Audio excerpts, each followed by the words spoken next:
OOTC. Hey, that's cool. You got a podcast? Well, I didn't know that. That's cool. Now you do. Welcome. We are back. Oh, that's cool. OTC's very own podcast on all the amazing people we work with right here at Ozarks Technical Community College. I am Jared Durden, and with me as always is Andrew Crocker, getting ready for a long weekend. Sir, you are in long weekend mode. Your shirt is, I hope everybody will check the thumbnail for this particular podcast. Your shirt feels very It's long lively. weekend. It's very tropical. It is. Thank you. I'm glad somebody else is on record. When I came in this morning, Vivian and Dana had two very different responses. Vivian said fancy, and Dana said fun. And Vivian referred to it as my Magnum PI shirt with a blazer. Yeah, a fancy shirt though. I don't know if I designate that fancy. That was my. I think it's more fun. Yeah, I associate fancy with the pirate shirt from Seinfeld. It needs to have a little bit more, I don't know, structural action going on. What do you think these blue things are? I know this is really good content for a podcast. It's audio, but what do you think these blue things are? What I'm looking at on your shirt right now, it looks like a blue stem going up into a bulbous blue bloom of some kind with like little orange sillies coming off the top. I'm going to say that is flytrap. Oh, I like that. Looks flytrappy. I'm going to vote poppy. Thank you very much. Thank you. And I'm glad that we already have our guest weighing in with us. That's great. Can we just officially bring Let's her in? just jump in. Okay. Yes, so breaking the rules as always with us, our very special guest, the one and only Calie Holden. Welcome to the program. Callie, and I will say the first of our guests had all this equipment set up. Normally our guests are sitting around waiting for us to get our crap figured out, and you're a power move. You showed up a few minutes late to keep us waiting, just wondering if you were there. A power move from Calie Holden. Listen, you guys scheduled this on the Friday afternoon before a long weekend. My calendar, I'm not always as good at paying attention. Are you suggesting you're not all... First of all, before I continue ridiculing you, can you tell the college, everybody who's listening, what do you do? What are you doing here? I am the director of grants and strategic planning. So I work in what I call the most thrilling office of the college, but some dare to disagree. But we basically manage all of the kind of seeking grant funding for the college, managing grant funding, but then also all of our strategic planning efforts. So everything from coordinating the strategic planning work groups to writing the new strategic plan to innovation celebration, which I'm here to talk about a bit today. And you are saying thrilling genuinely. Oh, yeah. I find it very interesting, but not everyone is as sick and twisted as me. Yeah. So the normal people seem to think that grants are not nearly as much fun. I gotcha. So a little background. How did you end up where you are now? Kind of where did you come from? Yeah, so long story. I started in museums because my advisor in college told me I could never make it into a history professorship. So I shouldn't try for a PhD in history. I should go into museums. And so that was my original career path, and that's what my master's is in. But whenever I left grad school, I got a job at a nonprofit writing grants because I had realized I liked the development side of museums. So I wrote some grants at a nonprofit before coming here to the college. And I got to stress real quick that while Jared and I have been doing this for a while, when he initially approached me for the idea of this podcast, I immediately had like 5 or 6 people. I was like, we got to get that person. One of them has got to be Calie Holden. That was before you and I got relatively close over the last year. And just a perfect intersection of a person who is hyper competent and constitutionally refuses to take herself too seriously. That's one of my favorite things about you. Where does that come from? Have you grown up in a family? Because you actually have some pretty highfalutin folks in your family, right? I don't know if I'd call them highfalutin, but I have some public members of my family. I grew up a lot in politics. My dad was a judge, and he was an elected judge. Now we don't elect them in Greene County, but back in the day we did. So my first campaign I worked on was actually with my dad. Mm-hmm. And how old were you when it happened? 4. Wait a minute. How does a 4-year-old work on a campaign? Oh, I was very effective as a campaign manager. I coordinated all the sign distribution. I would go out and help put up yard signs and knock on doors. And As a 4-year-old. As a 4-year-old, My daddy campaigning is. was my favorite thing as a kid. Political campaigns. So I would go and do door-to-doors for him, and then my uncle also. He was treasurer and then became governor, so we would do campaigning for him as well. So I did a lot of door-to-doors whenever I was a kid, a lot of yard sign distribution, hanging up the vinyl signs. I can still tell you where some of our locations were year over year because I had a still lemonade remember them. stand. At what age? Oh, I was showing that as under the bar in this example. Actually, when I was 5, my dad was a pastor, and he moved us to a small rural south town in Connecticut called Southbury. It's not the stereotypical Connecticut; it's very rural Connecticut. And he built a church. First Baptist Church in Southbury, Connecticut was his construction. He built the church with, of course, a team of people. And I was 5 years old, and I had a job doing just carrying things to people. Here's a sandwich. I do remember still to this day that one time I was asked to carry like an open container of nails. Again, 5.5, maybe 6 years old, was carrying a container of nails. But hey, hallelujah, I'm okay. But something about those early jobs one of those early jobs. Those were what got you into politics, or you think you're just happy to be hanging out with your family? No, I enjoyed politics from them. We used to go to, like Jackson Days and that kind of stuff when I was a kid. But I mostly enjoyed campaigning because of the strategy. I liked to memorize the different district maps and know, like, which parts of the different neighborhoods were in which zones and, like, that kind of stuff. And so I would memorize those, and then I also liked to do the marking where you would mark, like, which people you had talked to and which people you hadn't, so you could do the calculating. That was more like in middle school. I started doing more of that kind of stuff, taking notes at like campaign meetings and all that. I know in a room somewhere, and I don't want to turn this into a political science lecture about gerrymandering, but I do know that somewhere in Missouri there is an office that draws those district lines just staffed full of Callies, of people like yourself who are deviously learning how to draw lines. Was there any Calie Mandarin? No, they didn't. They didn't let the Jarrett Middle School alum go and redraw the those districts. Kinds of decisions. Sure. I more was. You're just running a interested in campaign, trying to react to the decisions. But I mean, I was not the official any official role. But those were the things I just found it very interesting. Now talking to all the people. These are the things you're sharing with us. This is when you're being Clark Kent. This is when you're running campaigns. This is when you're figuring out grants for OTC. In the evening, though. You have mentioned this, and I bring it up every time I introduce you to new people, is that you had a little bit of a moonlighting career as a potential stand-up comedian yourself. Can you tell us a little bit about how close that career came to fruition? Why are you not doing that now? Lack of talent. I remember one of the first times I learned that about you, I asked you, so do you have like a tight 5? And you were like, I have a tight 10. We've got time. No, I haven't actually written any jokes in years, but I did do it in college. So I went to Truman State University. I don't know if anyone. I don't know of anyone at the college who was an alum from there. But second straight Truman State person, actually. We had Jennifer Dunkel on. Oh, just really? Recently. Yeah. Oh, I didn't know that. And I went to Dunkel Truman State was for a year, but still. So washout. Yeah, that's what correct. You're saying. That's right. Well, Truman State has interdisciplinary requirements, so they have all these classes that are interdisciplinary, and so I took a class called The Art and Science of Humor, where we read like a book about the mathematics of humor, and we talked about humor as a part of political science and the public sphere, and like all this kind of stuff. But the final for that class was that at a club we had a show, and everyone had to do a 10-minute stand-up. How did yours stack up? I would say fair to middling. Let's do an honors class like that. It would be super Please. fun. That would be so much super in that fun. class. I do remember, a couple years back, we had a gentleman who worked on the Mystery Hour, Dave Smith was his name, and he has a sidekick role on the Mystery Hour, and he took several classes here at OTC, including political science, and he formed, for at least a semester or two, an improv club that he invited me to. That would be great to see. That would be a lot of fun too. Yeah, I don't know what our manpower is for improv, but count me in. That was a lot of fun, and Dave was a great student as well. I think he spoke at one of our commencements, but yeah. I will say that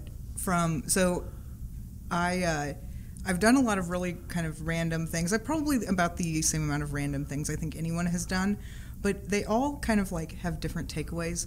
But stand-up, nothing I've ever done has made me think more critically than trying to write jokes all the time.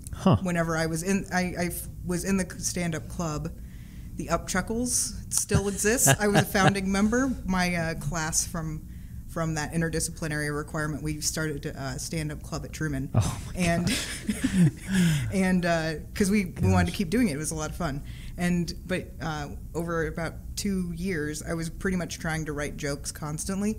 And nothing makes you think more critically about the world than trying to think about how funny it is, because you have to think of everything from this like third-person perspective, but then also think about it from like someone who does not live your life. So like the normal things you go through every day are not normal for everyone else, especially if you are, like me, working in museums at the time and stuff.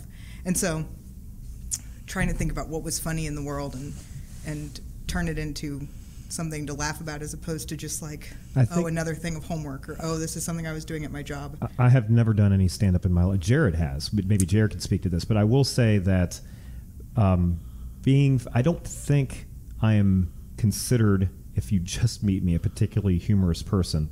But after you get to know me a while and we have a shared experience, I think I'm really good maybe in specific situations if we have a shared language and a shared understanding.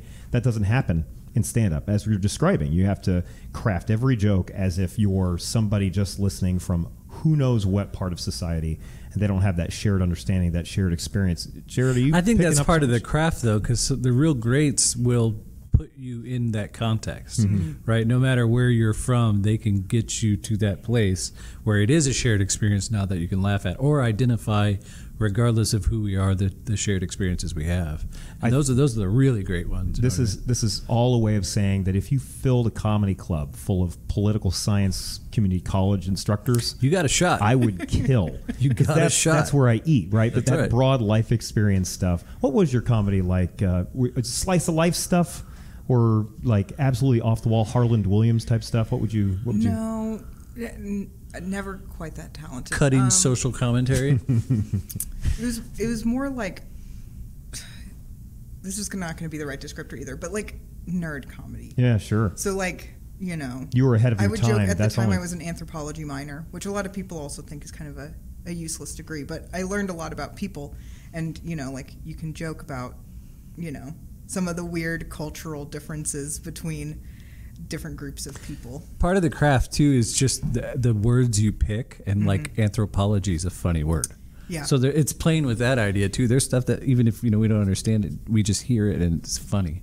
Do you know what I learned from that class? One of the facts I still remember. Mathematically, do you know what one of the funniest syllable sounds of phonics is? What? K. K. K? Yeah. Anything with a hard K. Consonants are funny. Yeah, people find it because it gives like a sharper break, and so people find it funnier. Oh, this is the kind of stuff people tune into this for. Jared, do you ever play an instrument while you perform? Jared, you could ostensibly work music into your act, could you not?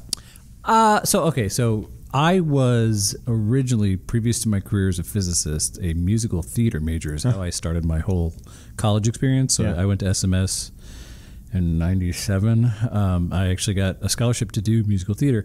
I didn't make it very long for various reasons, but I, for a while, was very much into comedic performance, and I did do like funny song bit things, but I wasn't very good at it. In my mind's eye, I see Dimitri Martin in you, in your execution there. But I'm nowhere near as talented as that guy. Yeah, I appreciate it.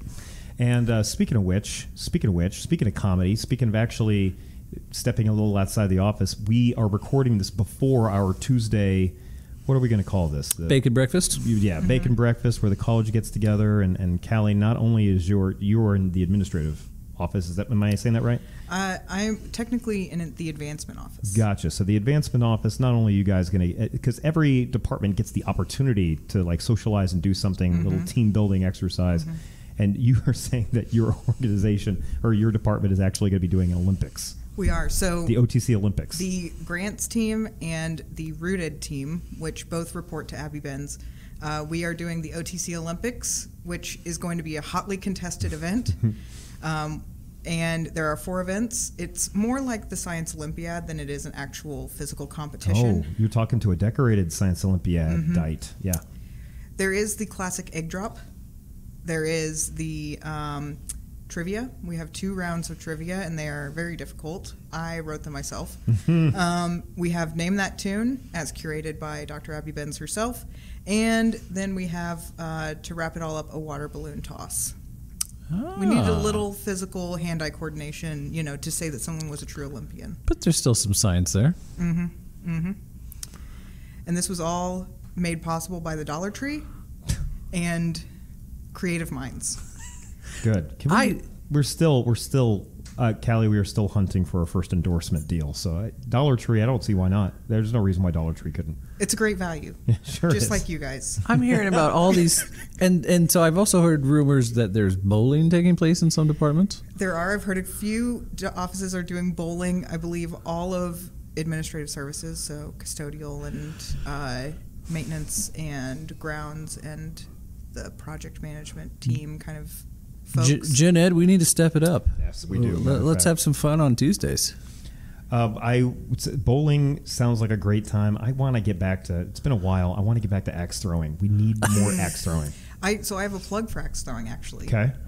I don't know when this will come out, but if it's before next Friday, Okay. Fall Festival is taking place next Friday at the Richwood Valley campus, and my understanding is a former student has an axe throwing business and will have axe throwing there. Huh. There's only 2 axe throwing businesses here in town. Theirs is a mobile axe throwing business. There's a mobile axe throwing Yeah, business? it's on the back of a trailer, and They just drive up to your party and you throw axes. and they unhitch the trailer, and the back of the trailer is a target, and the trailer itself is like the alley that you will use. That's super genius, clever. yeah. Clever, yeah. Yeah, I don't know anything about it other than what Rob Flatness told me, which was a student's bringing axe throwing, which I was like, oh, I gotta go to the Fall Fest. Yeah. So this episode will come out a week from Monday, so I think we're a little past that. Probably a little past. So everyone would have had fun at Fall Fest this past Friday, really enjoying the axe Yeah, throwing. guys, you remember how much fun it was when everybody was throwing axes? So something we like to ask our guests to get to know them. But I feel like we already have learned a lot about you, but to keep in that spirit, who's someone that you have looked up to, admired, someone that you would share as someone that possibly has inspired you that you'd want to share with our guests or with our audience? Should have thought about these. Is it that hard? Is it that hard for you to think of people Just that off have the cuff. inspired you? It could Narrowing be. it down is a little. Callie, you just a have little to be. more- You just have to more be self-made. Give us top 3. You just have to be self-made. Nobody inspired me. I am my own creation. I should mention that current company should not be included. So I imagine I was circling around. It would your be top it 3. would be biased if I were to include you. So I actually one of my good friends who we went to grad school together, and she now works as a researcher at Feeding America. But she and I were evaluation partners for a while whenever we were in graduate school, and we had thought about going into business together if we decided to go private instead of going into the public sector. And she's probably one of the smartest people I know. She now also teaches, she adjuncts at UMSL in their museum evaluation program. Okay. But she does a ton of research, and she's very committed. She's very smart, but she's also able to kind of keep, she's very kind of both confident and kind of humble at the same time, which I always have appreciated about working with her. So I would say if there's anyone who I've kind of been like, oh, if I could be a little bit more, be like my friend Senna, who is pretty much the closest to, I think, a very, very competent researcher while also being a normal human being. That is a gift to humanity to not take yourself too seriously. Mm-hmm. I don't know why that's a necessary factor, but it just feels like it is. Somebody that's even a little bit pious, sometimes rubs me a little bit of the wrong way. And I don't know why that is. Maybe because they're just so pleasant to work with. Somebody who can find a way to make a joke out of everything. Somebody who, anytime there's tension, alleviating tension's a lot easier with somebody who isn't always dialed up. it's just one of my favorite factors. Matter of fact, and we had Kara Griffin a few episodes ago, a dear friend of yours. We had her, and I had talked about our club, of course, Politically Active. Those of you keeping bingo cards, okay, you can mark that one off because I've mentioned it every single podcast, it seems. But one of the things we look for in students is not so much how well do you know politics. That is like a very small concern. How active are you? But most importantly, are you a student who's just doesn't take yourself seriously? You have a great sense of humor. That just makes work so rewarding, I think. How about yourself? I think, there are people who need to tell you they're competent, and then there are people who prove they're competent. I've always tried to be the latter. And I don't always succeed. I'm not saying I'm necessarily always doing a good job out there, but I try to at least, not... I feel like people who kind of have to talk about themselves too much, it might be because they don't have the chops to back it up. So she says to the two people with a podcast. I do. A very relaxed and fun podcast, I might add. And we're talking about everybody else. In a previous episode, Jared was like, well, I always heard from Andrew. It was a very nice way of saying. And he was like, so I thought he'd be a good person to fill space with on a podcast. I always heard from Andrew. I do think that maybe there's something to that. If you're a museum human, a person that works at a museum, while also... if you are working at a museum, your whole job is to like curate these things that are monumental columns of our society in some way or another. And I just think that maybe you understand intuitively that you are just a part of the human tapestry. These are the things that are the grand presentations of what we are capable of. And so that just creates some inbuilt humility, perhaps. I don't know. Just sitting here in the chair, that's... Why are you so humble?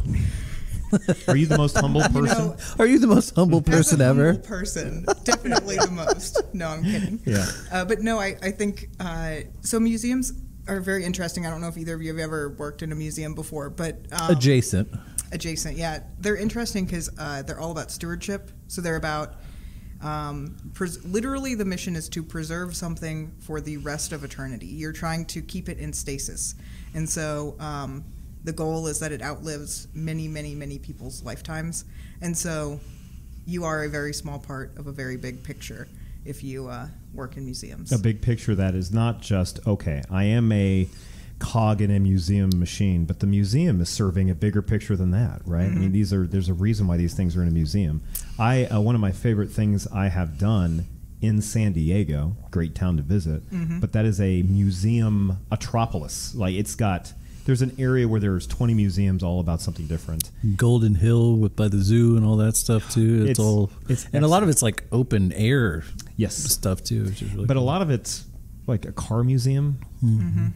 Museums. We have one of those in Springfield. We do, oddly enough, right across the street from College an axe throwing place. Yeah. But there is something about a museum will take something that you are not initially. Let me give you a better example than the car museum. Here at Bass Pro, there's an NRA firearm museum. And I don't give two flips about. I don't own one. I haven't fired one in like years. And so last time I was wandering around at Bass Pro, I thought, all right, I'll stick my head in and see what's going on. And by the time, like 30 minutes later, I'm like, come over here, look at this one. This one's 75 years old. People used to hold this in a foxhole. And it's something about a well-curated museum not only recognizes, but it celebrates and it piques interests, I think. Yeah. And so whenever I was in graduate school, I went to the University of Washington, which has one of a handful of fairly large museum studies programs. But its emphasis is on social justice in museums because museums are a public institution. They're one of the most trusted public institutions, and so there is influence that they can have on issues that are facing society. And so that was one of the areas that I studied for my research. And you can make a fairly large impact by utilizing the resources of a museum that you think about them being fairly separate and outside of the day-to-day life of a community, but there's more museums than subways, I think. Did you just like subways as in the sandwich shop? The sandwich shop. So there's there's some in almost every community, and so they could actually kind of be utilized in a fairly active way. Can you endorse a museum in the greater Ozark area that you think should get more attention? Ooh, I got one for that too. Go ahead, you first. So I'm actually a board member of the Springfield Art Museum. Oh. So I have to plug them, first of all. But I'll plug a very specific thing that they did recently. During COVID, they closed just like just about everyone else, and their attendance numbers went down. The Springfield Art Museum is free, but they still track attendance. And what they did instead was they created take-home art packs that were free. So like you could come in and, you know, if you had a kid at home over COVID or, you know, wasn't able to go to art all the time, or you were just trying to find something for your kids to do because you can't take them to the movies or museums or wherever, you could bring home this art pack, and it was always related to like some piece of art and kind of connected to art theory in some way. So you could still, it was very educational but very fun. And so they were giving those out, and I think they still even do some of them. I think it was one of the coolest things that we've kind of seen them do in a couple years.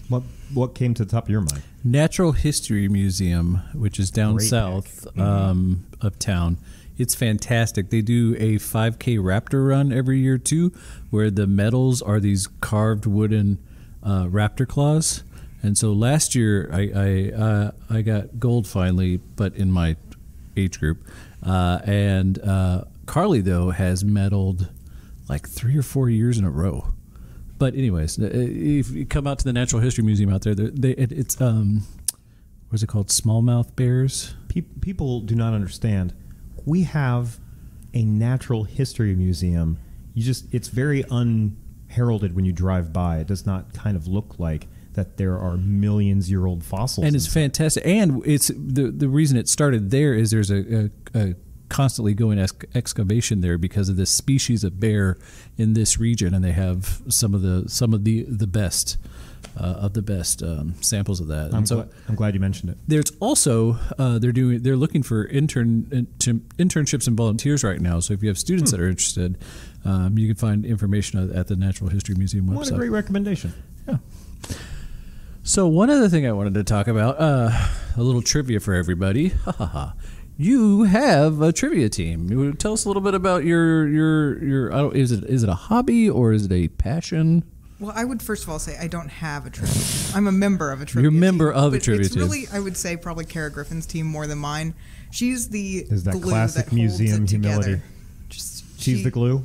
Yes. She's kind of the captain of all things fun within the team. We try to have an equal amounts fun while also competition. We're very competitive, but we also try to have a significant amount of fun. But we play most Wednesdays down at Galloway Station. How would you describe your record as a team? So we're thinking about changing our name to Stuck in Third because we seem to get third just about every single week, but we can't quite. We've gotten first and second a few times here and there, but consistently we end in third. So this is a public service announcement. Jared and I are rotating members of this particular trivia team. Guys, if you feel like first of all you'd have fun, I suppose that's important.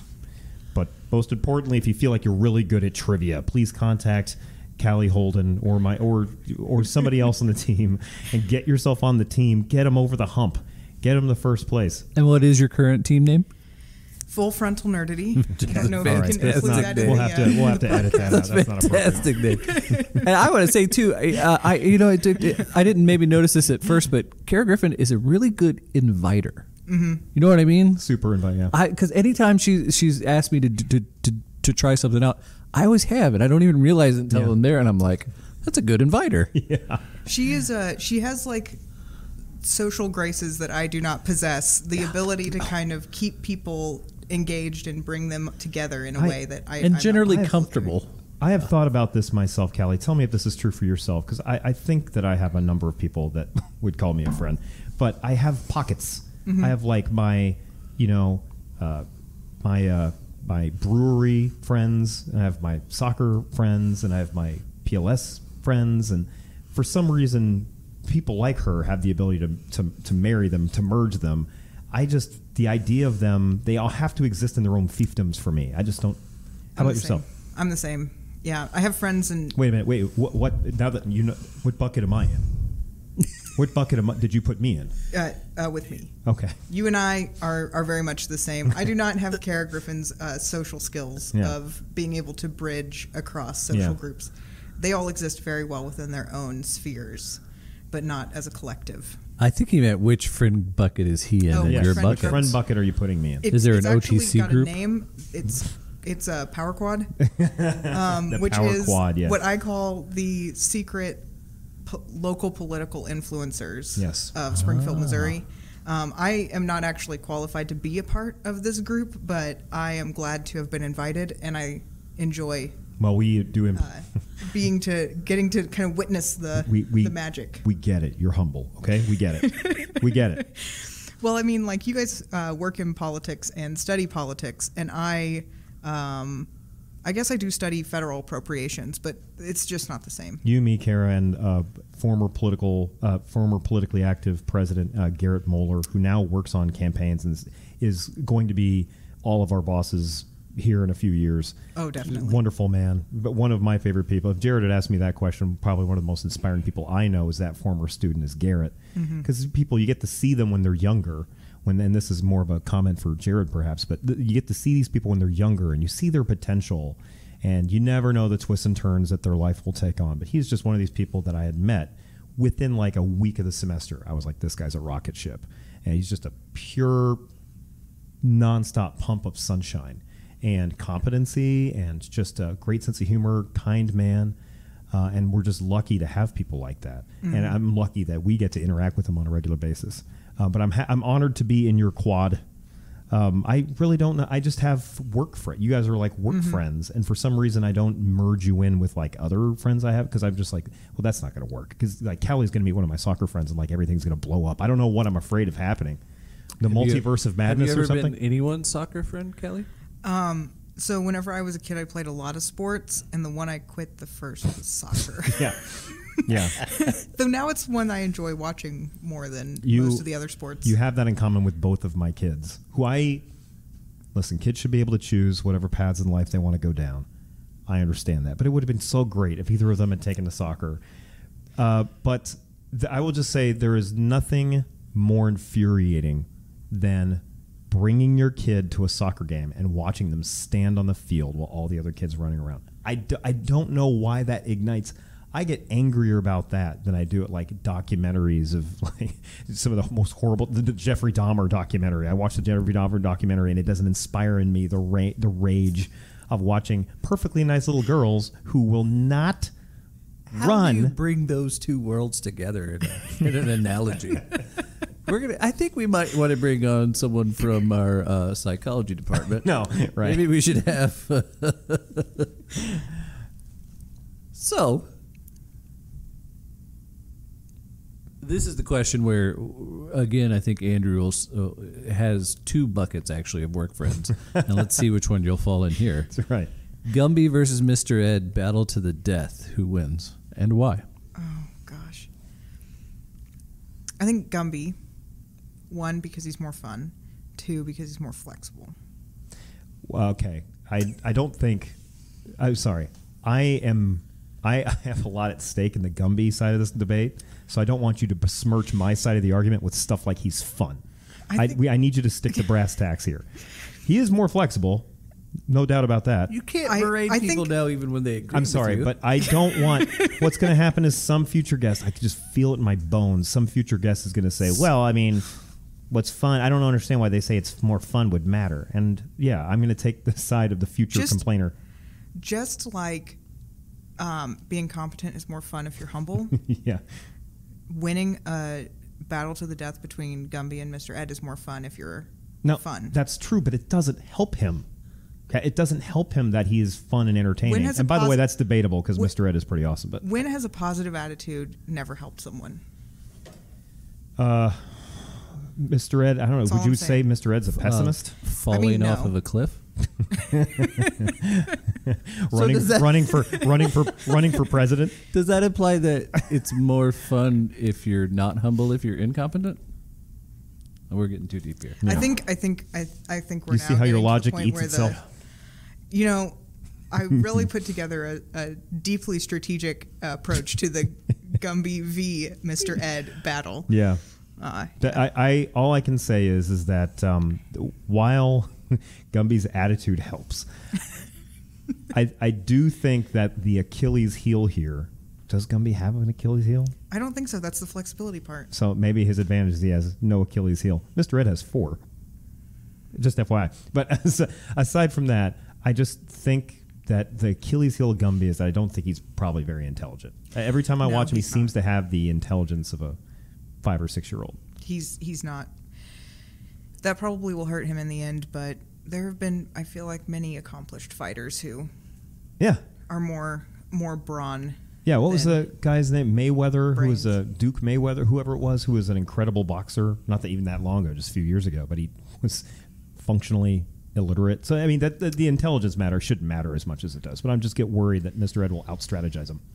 Oh, I definitely think Mr. Ed will. But, again, how are you going to hurt Gumby? Yeah. Well, it sounds like you're trying to hurt his feelings. Maybe that's where you'll start.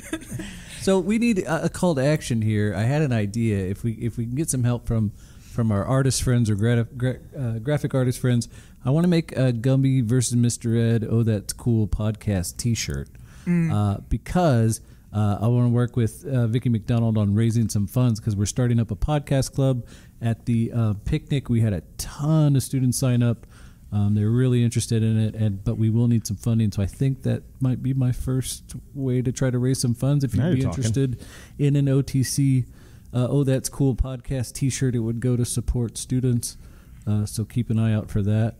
I would market them very heavily if on the back it said, "And Gumby wins." And Gumby wins.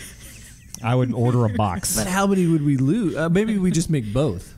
Ooh, now you're talking. And then you're voting with your dollar. Hashtag team Mr. Ed. Hashtag Team Gumby. Yeah, we're okay. See, that's we're figuring marketing this out. skills right there. Do you do marketing in Grant, or is this? Are we just getting? Are we getting free services from you right now?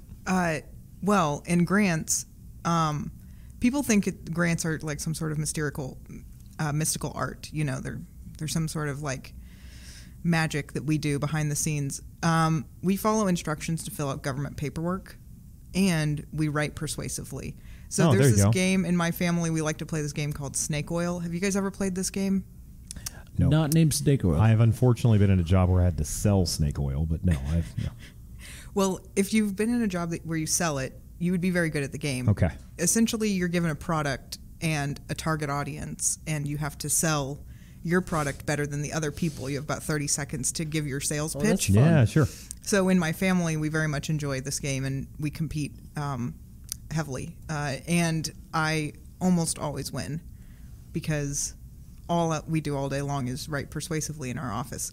You approach me as a person that crushes board games. Have you done like Settlers of Catan? Like you would absolutely crush and Risk. Maybe do you play chess? No, I'm terrible at chess. Interesting. Terrible. I cannot get chess down. I've tried for years because I feel like, it would really fit with my nerd persona if I could be good at chess or really any board game, and I have never been good at any of them. Do people assume? Oh, they always assume. And I'm always terrible. Like I played with my sister. We went on vacation in the summer, and she was like, "Let's play chess." She really enjoys playing chess. And I was like, "You're not going to enjoy playing chess with me." And she's like, we're playing. I'm playing terribly. And she was like, "You've got to, think strategically." And I'm like, I do not know how to do that in this game. Yeah. It's too complicated for me. After the Queen's Gambit came out on Netflix, I played a lot of chess. It's been the first time in a long time I played a lot of chess. Just against like 6 friends at a time, just too much on apps, and consistently get crushed. But that doesn't stop me from being magnetized from people talking about it.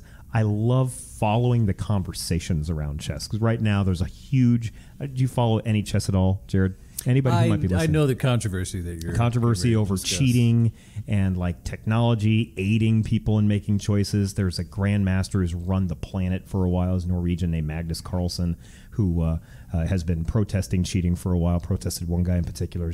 I love the controversy, and then I'll hear them say things like, "We know he's cheating because his piece does this maneuver." I have no idea what the maneuver is, and the maneuver can only be accomplished under these circumstances. And you'll notice that the piece moved from one square to the other square. They'll describe the squares. I don't know what squares they're describing. I just love listening to them squabble over it because. So what you're there for is the drama. Yes. Now that you mention it, I enjoy the reality show aspect of chess more than actual chess. Yeah. You found your own niche reality community. Yeah, but the actual game of chess. Bad. I cannot play it very well, but I love the the chatter around it. I can be so strategic in so many things and not chess. I just can't. I don't know what it is. I've got some sort of mental block. Gosh, dang. Maybe that's why I liked Queen's Gambit so much, because it had a little bit of chess, but it had a lot of the behind-the-scenes drama and all that stuff. Gosh, I mean, you've really exposed me here. Man, I'm really gonna have to. Have you seen that meme of the two people laying in bed and the woman's like, oh, I bet he's thinking of other women. What he's thinking about. Yeah. And that's going to be me tonight. And I'm going to be like, do I really like chess, or do I really like just hearing people complain about it? So speaking of strategy and more strategic initiatives, we brought you on because of all your expertise. One of them here at the college is you've helped me do this. You've helped people all across the college do this. How do you write? What's your advice for writing, for pitching, for creating a winning innovation grant? So I always tell people that grants are a lot easier to write if you have a good idea. So if you spend some time developing your idea, then the grant writing will actually go very, very easily. And this year we even made the grant easier. It's like 3 pages long with some fillable boxes. Because what we really care about, I mean, at the college is coming up with the best idea possible. And so that's why innovation is such a key part of our kind of college values. So if you start off with a really cool idea, like something that you're interested in and you'd want to work on for a year, because you got to like, it can't be a passing fancy. It's got to be something that you're really passionate about. But if there's something you're like, oh man, here's a problem and I know the exact solution for it, then you'll have a great grant. That's the secret to it. So walk us through one of the winning ideas and your involvement in it, and kind of where do you start at? What takes place? How did you go from this is an interesting idea I care about to I'm on stage winning this award? So I think I'll use one of my favorites, which is the IT game changer that they got a couple years ago for, I think it was called IT visibility and 3D printing. And so they won for buying a couple of 3D printers to basically use as they're networking all the buildings on campus. And at first it doesn't seem like that's all that innovative of an idea. But then you start digging into it, and they were kind of telling me about it. And there were several things they were accomplishing with such a simple, idea. One, they're saving a ton of money because all these little plastic pieces that hold all the wires in place everywhere are incredibly expensive, like stupidly expensive for what they are. And so they were able to print them for like a fraction of the cost. So they're saving money, which is always nice.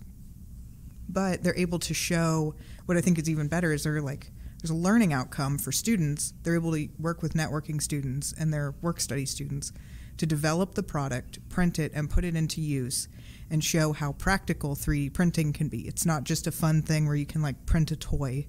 It's like you can solve a real world problem, right with all the materials right here on campus. So I thought it was a really cool project that they put together and kind of dreamed up. I was really impressed by that. So where does someone start if they want to throw their hat in the ring? Yeah, so we opened on development day, and we are accepting applications all the way through the end of fall semester. And so the first thing to figure out is kind of like, what is the problem you're trying to solve? Is there something out there where we could be doing better or doing something new or interesting? If you can figure that out, then it kind of all the pieces start falling into place. So identifying a really interesting problem, I think, is the best first place to start. If you're interested in doing something but you don't have an idea yet, we have these innovation labs, and our first one's on October 11th. And so you can come, even without an idea, we'll help you develop something. If you're just like, I want to do something really cool, really interesting over the next year, I'd really like to kind of embark on a new adventure. That's the best first place to start. And this actually marries the last conversation that we had with Jennifer Dunkel and the importance and really necessity of collaboration. I have not gotten a Game Changer grant approved. I've only applied like once, maybe the first year. Jared has, and one of the first things you should do if you're an enterprising anybody on campus who might happen to be listening to this is bounce your ideas off other people, have them help you sculpt it, I just think you need that necessary. If talking to you, especially since you're a grant writer, you're going to think of things that I have never considered or thought of, and that's just kind of the nature of the game. And that's one of my favorite things to do in my job. The best thing that we get to do in our office is get to talk to people about their interesting ideas and help them make them a reality. And so if someone has an interesting idea, we will never shy away from talking to you. We can't write your application for you because we have to be impartial, but we are always happy. There's been people who have approached us, and I think their idea kind of developed because we got to have a conversation and we got to think through, just having an outside perspective is really nice sometimes. I have to compliment you in particular. You've got a knack for taking an idea and connecting it to a strategic initiative. Because if you can do that, you've pointed this out before, you're like, that's a great way to get things up and running. Mm-hmm. I would also suggest too, like I'll give you an example of the grant that I'm going to be working with this year that we're going to put in for the running. I don't think I should tell the idea out yet because it'll happen. But it started with a bunch of people in my hallway talking, right? So a bunch of teachers in the hall. Our offices are near each other. And we were talking about some stuff going on, and it started with this problem that we had. And it just slowly, that conversation developed into an interesting solution. But then, of course, what do we need to be able to do that? We need maybe $1,000. And then someone said, why don't we write a grant for the Game Changer? And then, boom, we've got an idea and we're in the running, right? And so what are the different Game Changer grants that are available? Because there's not just one tier, right? Correct. So there's what we call the Game Changer grant, which is the one that you see people up on stage presenting, and we vote for at Development Day. But there's also one we call mini grants, which we don't publicize quite as heavily, but they are equally impactful. But they're $1,000 grants, and we give out 5 of those a year. So you have a slightly higher likelihood of getting one of those. But those are scored and awarded by our office, also at Development Day, but they aren't a vote of the whole college. We have had these for multiple years now. How long have we had Game Changer? 3 Game years? Changer? Game Changer? This will be our 4th year. So, we've awarded 3 years, so we're opening our 4th round this upcoming year, but we've had mini grants for much longer than that. I think our first mini grants were 2015 or 2016. They were before my time. One of our first interviews was with the great Grayson Forsey, who was amazing. But I made a point with him that I just want to reiterate one more time. We just can't take for granted that this is something that we get to do.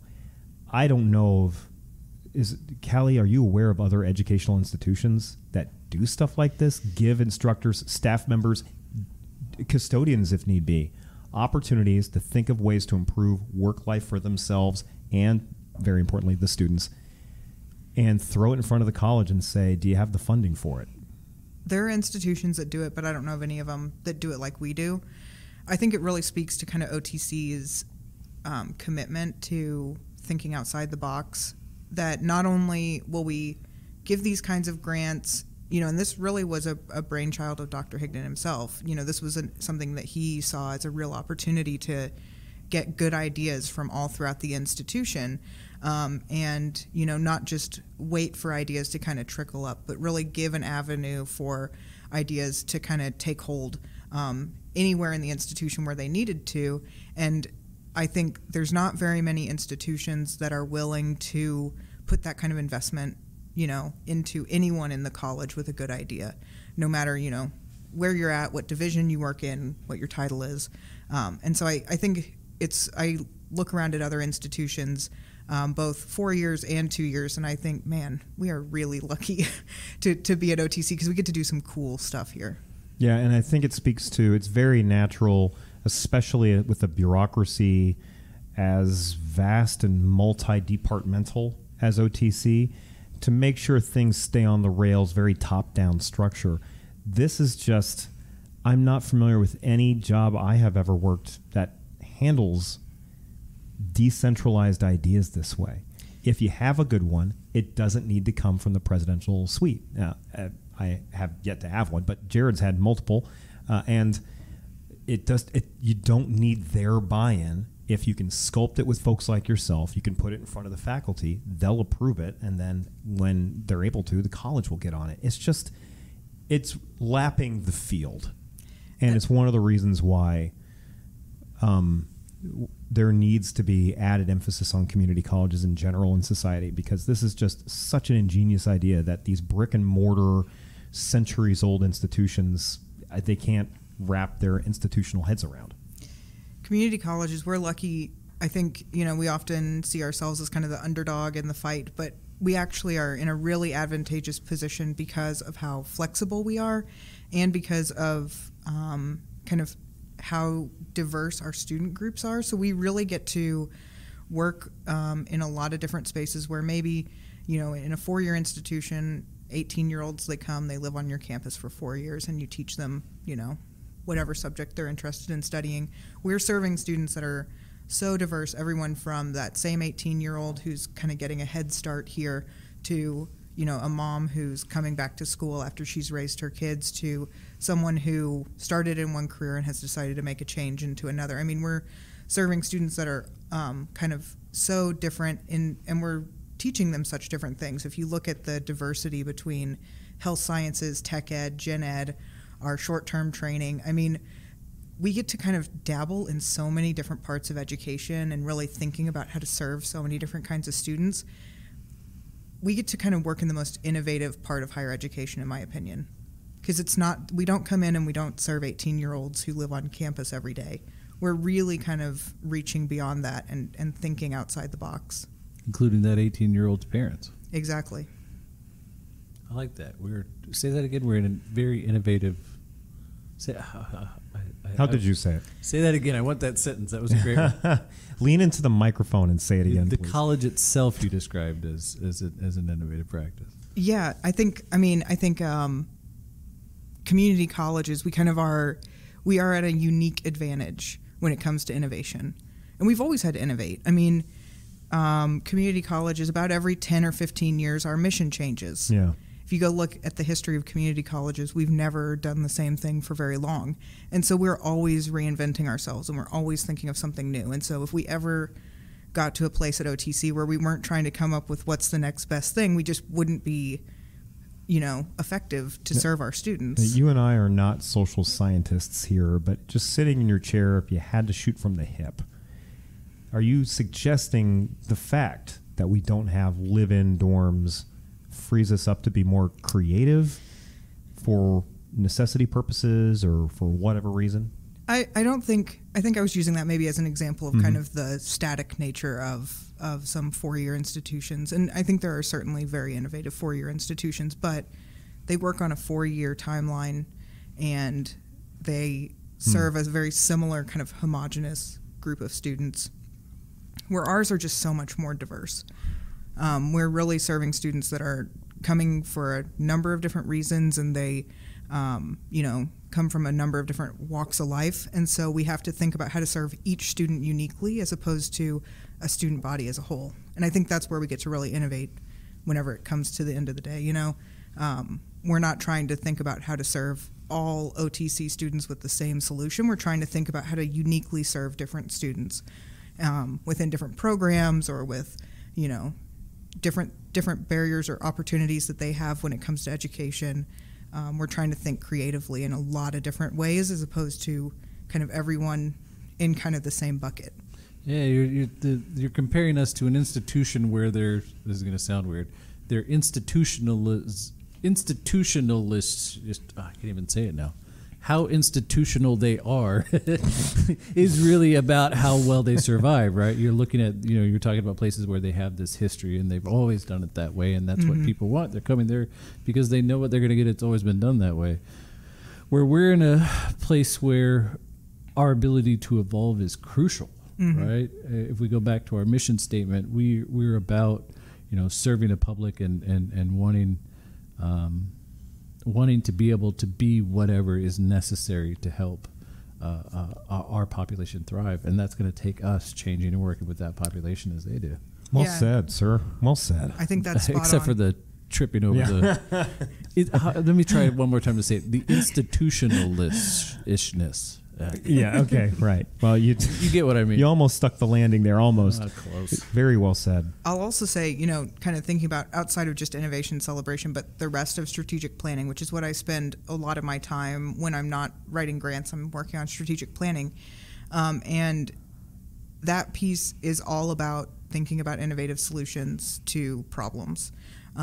So that's very similar in a lot of ways to grants, but the main difference is that you get to kind of collaborate. And the key that OTC has built over the last 5 years as we've been implementing our current strategic plan is the same thing that kind of innovation celebration is rooted in, which is good ideas can come from anywhere, and all it takes is kind of passion to make it happen. And so, we've had over 100 people that have been a part of the implementation of the current strategic plan from all the campuses and centers, faculty, staff, all the divisions.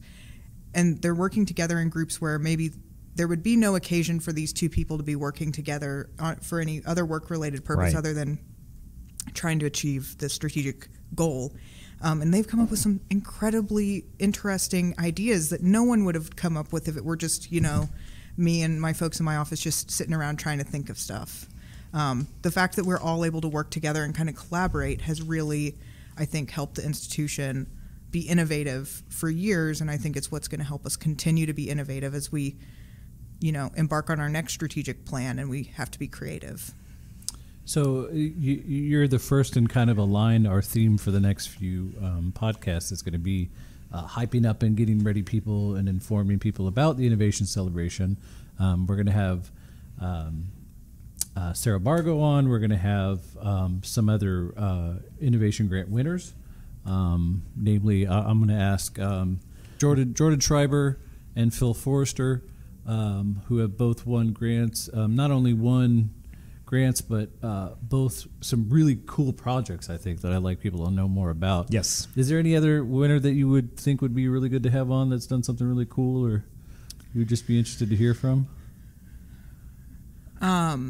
Both of those are fantastic, which if you didn't hear the jazz band at the fall picnic, they did such an amazing job. Did you get a chance to hear them, Jared? I could hear them from the other side of campus. I didn't get to get in front of them and watch them. Say they nailed it, Calie? We had like a front row seat, and I was so impressed. I heard that was their first like public concert that they have done so far, and they were spot on already. Like, you could not tell that they had just started this band and just started getting together. I think we've had a ton of great projects. I think one that always comes to mind, mostly for the cuteness, is the Farm to Table project that Rob Flatness had down. He was a first-year grant award winner, and now they've expanded beyond the 5 cattle that we were able to give him some funding to start. He has way more than that now, I think. And then they've also added sheep, which was pretty interesting. Big deal. Yeah, and Darby came with it. I think one of the greatest accomplishments of... You said Darby? Darby. Have you guys met Darby? I have. We did. We met Darby? Well, we saw through the window. Oh, okay. Gotcha. Darby the sheepdog. Yeah, okay. OTC's #1 employee. She does a great job, and I watched her one day herding the sheep. It was like one of the most adorable things you've ever seen in your life. Can we have Darby on the podcast? Yeah, sure, yeah. I think Darby was like Richwood Valley's #1 recruiting tool for like an entire year after she came, because she is an adorable dog, but she was an even more adorable puppy. But I think that's such a great project. There's a project that is kind of still being implemented, but there's going to be an outdoor classroom built on campus here that I think is going to be fantastic when it gets finished, and that's kind of being worked on by some gen ed faculty. Talking to the gentleman that was you were the conductor of that particular train, sir? No, I was just I was the caboose. The caboose. Yeah, so I was just an instructor that thought it was a great idea and was on board and helped in whatever way I could. But Robert Clark and Morgan Presley and Justin Frazee is in that team as well. Yeah, they really did, and Mike, they really did the work. I kind of came on afterward and helped with PR. Yeah. But yeah, that's a project I'm really excited about. We got a little delayed due to some construction issues over the last year, but I think we're back kind of on track, and so that's going to be really exciting as well. I can't wait for that. That's going to be fun. Yeah. There's been, the diversity of projects, everything from IT to, Title IX to faculty. We've had projects that really kind of touch on so many different parts of the college, and I think that kind of speaks to just how expansive innovation can be. There's not one area of the college where we can have an innovative idea. You can have an innovative idea on just about anything we do. And that's, I think, one of the most interesting things, getting to be on the side of this project that I am, where I get to help people put their projects together and then get to kind of coordinate the scoring of them and everything. I get to read everyone's ideas, and I'm just like, oh, every year I'm blown away by just how creative people are and how innovative they are in areas that I would have never thought about. Can you please correct the record if you need to here? If I am somebody interested in one of these grants, you're a good person to contact. They should contact you. Yes, they for should. Guidance. Yes. They don't have to, but I mean, you'd be a good person to reach out to. I am always happy to talk to people about interesting ideas. I'm always happy to talk to them. I mean, the number of cups of, I'm pretty sure I've helped fund and keep Starbucks open with the number of meetings I've had with people over the years talking about their game changer ideas. So if you ever have an interesting idea and you're like, would this be good for a grant? Shoot me an email and we will meet up for a cup of coffee and talk about it. All right, get coffee with Calie. I like that. And it's such a fun process too. And just as someone that's participated regularly, I mean, even if I didn't win the actual grant, the ideas that the college has worked on me with ended up coming into fruition anyways in some other way. Either your office has helped figure that out, or another part of the college said, this is such a good idea, we're going to make this happen. And just the process of getting involved outside of my own department with other people talking about how you can make change in the college is really invigorating. It's exciting. It's challenging. I really enjoyed it. So I would encourage anyone, no matter how valuable you think your idea is, pitch it. Come talk to Calie. Stop by Center for Academic Innovation. Just let someone know that you have an idea, and I assure you they will find you someone interested in it to work with. So the last thing I'd like to ask you that I've been trying to do each week is to challenge our audience, to challenge the members of our community to engage with each other. And so far, I've tried to get them to prank a fellow faculty member in some way.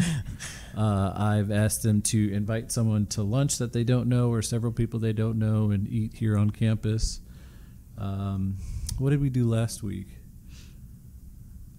We chewed on the idea of bringing in a random guest host. Oh, that's true. A collaboration, talking about there you go, collaboration in the classroom. Calie, you want a guest host? Bring you in. Always guest host. Okay. You want to be a guest host somewhere? Any ideas for how we could challenge our audience to engage more? Something fun, just a fun challenge to give the listeners to see if they'll try it out somewhere here on campus. I have one in my back pocket. This is my favorite thing to do. We actually did a study in the spring on this, and Strategic Planning Council is doing it this fall. But interviewing a student. So taking 10 minutes to go ask a student, whether they're sitting at Starbucks, having a cup of coffee, or, you see them outside your class, or, they're just kind of one of your advisees or something like that. Just asking them kind of how has their experience at OTC been? What does it mean to them? What have they really enjoyed? And then, what's something that kind of was unexpected or that they, would like to see us do differently, or just kind of asking them about their experience. I think we serve students all the time and we talk to them within the confines of our jobs so much.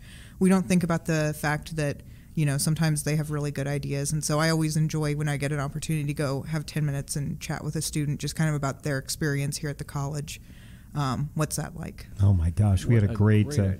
We had an opportunity to do that at the Picnic podcast episode, and some students would walk by and we'd yank them, and they'd put on the headphones, and the stuff they would rattle off about how OTC is working for them. Again, they're approaching us in kind of in the best possible light. I mean, their stomach is full of free food. They've been able to see animals, do human foosball, but I do. If once you yank them over and we have asked them, how is OTC working for you? Their answers are just great. Every one of them. Mark Miller, if you haven't listened to that podcast yet, we've got some sound bites for you. Yes, absolutely. We don't expect any compensation, but we might need to compensate the students. No, 100%. Yeah. So what a great suggestion, Calie. Thank you for that. It's a great idea. And that is actually when you get an opportunity to get to know some of these students away from just being in your class, you can develop ways with some individual students that work better for them individually. And I'm just, my bias clearly, Calie, is just in the classroom. That's where I'm coming from. And so those conversations pay back tenfold. So co-sign onto that idea 100%. So we've learned a lot today, all the way from your beginning political campaign, child labor laws that we're skirting. Yeah. I think the statute of limitations may have run out on that. Through your work at a museum, through the museums, all the way up to your position now at the college, how to win and write a proposal for the innovation celebration, itself. I could just keep going on and on. Andrew, I did not know that. I did not know that either. Now you do. Thank you so much. Thank you, ma'am.